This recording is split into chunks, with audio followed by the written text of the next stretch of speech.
I was just really happy. It was another opportunity that I get to represent the U.S. So I was relieved, but super happy.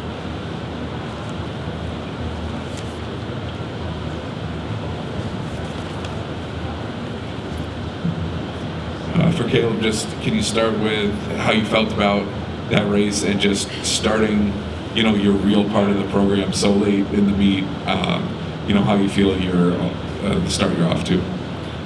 Yeah, I mean, I'm certainly happy with that. I thought that was one of the most technically correct 100 frees I've swum, so really happy with that. It's not always about time, so really happy with my approach to that.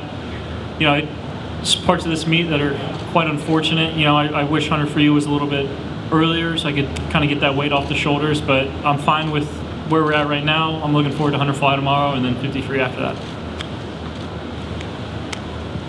Hi, Haley, another question. In the mix zone, you were talking about some of the coaching changes. You walked into Bob's office and you made clear what some of your goals were and some of your struggles. Could you elaborate on what some of those struggles were?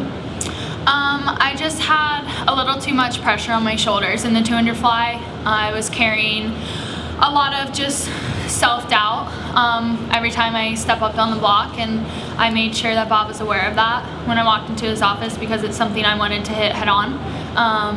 So, yeah. Question for Caleb. You're not someone who seeks the spotlight, and yet after that 100 freestyle you were like exhorting the crowd and like a extroverted showman. So what was going on there? I pick and choose when I like to have my moments, but I've always said, if you win your heat, that heat's yours. You can do what you like. So I was excited. There's a lot of emotion wrapped up in that. I mean, this meet was prolonged a year. It was more than just I won 100 free. I mean, there was a lot of emotion in this. I mean, all the struggles through quarantine, finding pools to train at, all of that packed into one race. It wasn't just 100 free for me. This was a lot going on. I mean, a lot of outside pressure, which I've gotten better and better at ignoring. So it's not just what you see. So I was excited. I wanted to share that with the crowd.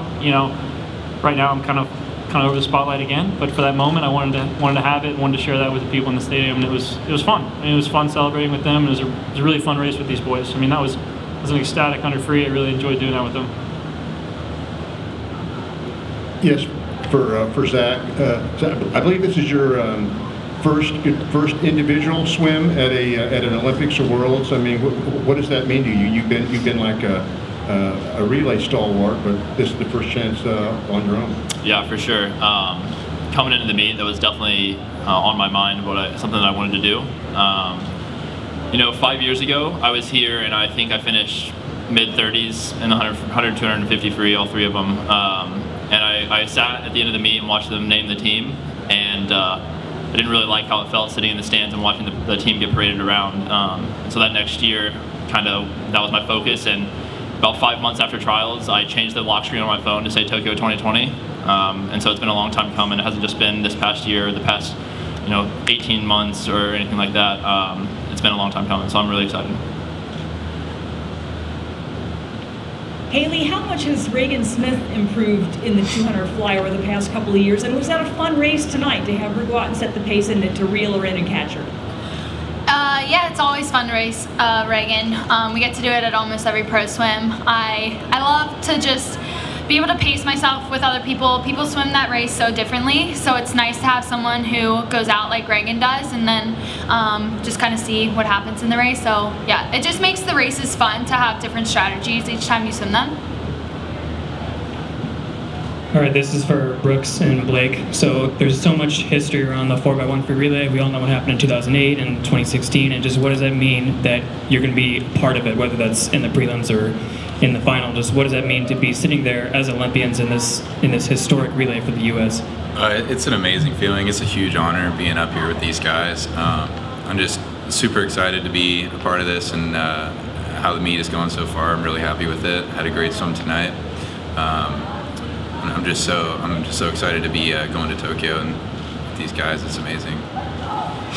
Yeah, I mean, there is a huge tradition I think for all U.S. relays really, but I don't know, the 4x1, I don't know, people kind of think that it's like one of the most exciting relays, and I think so too. And I remember being at the Olympics last time and being in the stands because I only swum in prelims, and I remember Michael, you know, being on the final, and I was like getting the times and everything, and he was like, what did I split? And I was like, I think it was like 47.0 or something, and like he was super pumped. And I just remember how actually at Worlds, at the Olympics, every time we win that relay, it doesn't get old, and I think we have a great shot to win it again. Yeah, this is also for Blake, kind of segueing off that. I mean, no one's ever had to wait 5 years to make another Olympic team before.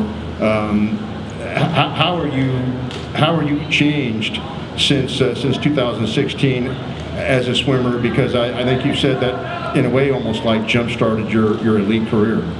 Yeah, I mean, I hate waiting. Honestly, I hate waiting 4 years. I think the anticipation and the waiting is probably the worst part for me. I mean, if the Olympics are every 2 years, I think that'd be awesome. But how it's changed me, after making the team, it ignited, just a huge fire in me, and that, maybe the most motivated and just adrenaline-packed practices I've ever had was in the few weeks after, after making the team, and I was so excited. And I mean, honestly, it's been tough with COVID. I would be lying if I said I was as filled with fire and motivation this time as I was last time.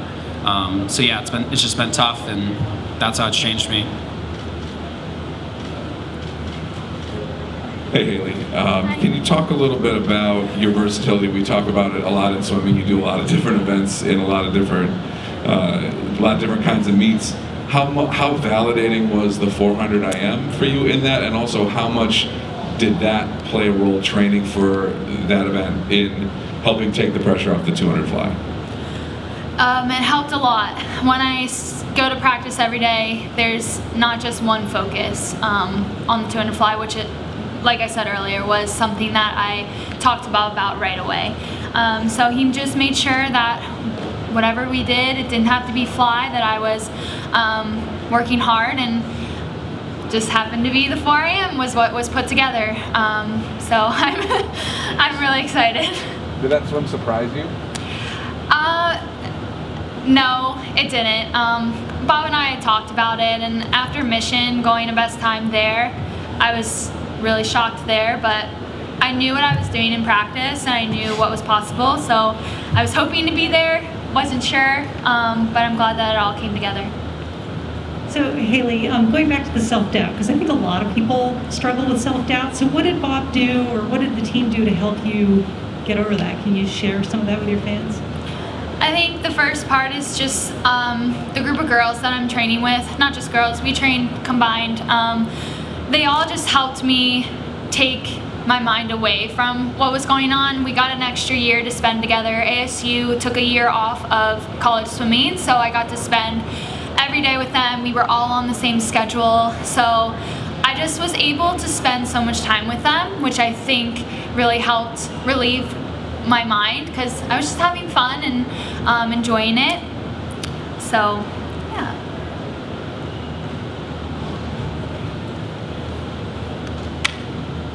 This is for Brooks. I just realized you didn't have the Wave 2 cut until not too long ago in this 100 freestyle. So, I mean, to go from where you were a year ago and just here you are now 4th place 100 free, I mean, that celebration you had, I think, just really seemed like it really meant a lot to you. Yeah, it was, I had the Wave 2 cut at like some Dynamo meet, but the time didn't count, so I had to re-get it. And so it was more recent when I got it. But yeah, I was all in on that 100 free, and it meant so much to me that it worked out the way I wanted it to. Caleb, can you talk a little bit about just every trials we have? Look at the plethora of different stories here right now.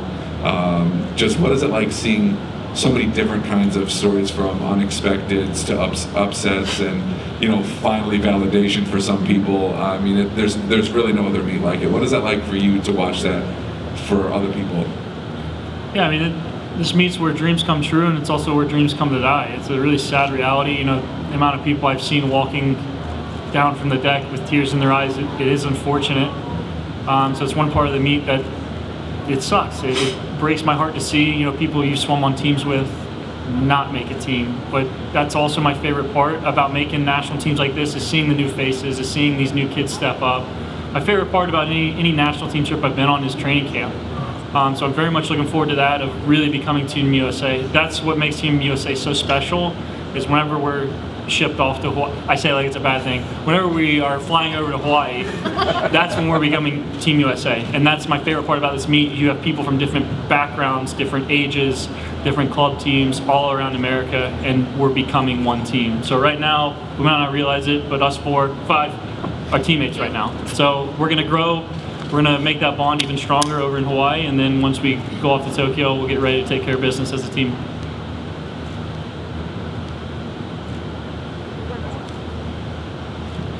Caleb, Bobby Fink earlier had said that he was hoping that maybe the Florida Gators can win all freestyle events. Is that something you guys talked about, or is that just like, oh, it just happened? No, totally talked about it. No, we didn't talk about it at all. But no, those young guys are awesome. I got a good relationship with both Kieran and Bobby. I texted them before the meet. I'm not gonna tell you what I said, but they're really special guys. I thought Bobby had a great swim. Kieran's been killing the meet so far, so it's going to be nice having those kids. I look up to both of them. I don't care if they're younger than me. I look up to both those guys, what they've brought to the university. I've learned things from both of them, so we'll keep the ball rolling. I'm not guaranteed any wins or anything like that, sweeping the freestyle events. I got a butterfly event to swim tomorrow, so I'm focused on that. Caleb, I don't know if you can talk for everybody, but and you see where this question is coming from with my accent, of course. And you talked about the history of the relay, of course, and how much is France part of that, and how much can be part of history this year as well? Yeah, I mean, I think any country we go up against, we're not gonna rule out. There's 8 lanes for a reason, so we're gonna do our part to take care of what we can control. So right now we have the 4 fastest guys at this meet, so we're gonna go into Tokyo with some confidence, and we're gonna go take care of business. Not guaranteeing anything, but I think the 4 of us can do something special, and we're gonna go with the mindset that we're there to take care of business. You know, that's what we've always done, I think, since the Olympics has started. So yeah, I mean, we know France is there, the Australians, the Russians, Brazilians. There's plenty of relays with plenty of talent, and that we're not gonna outrule anybody.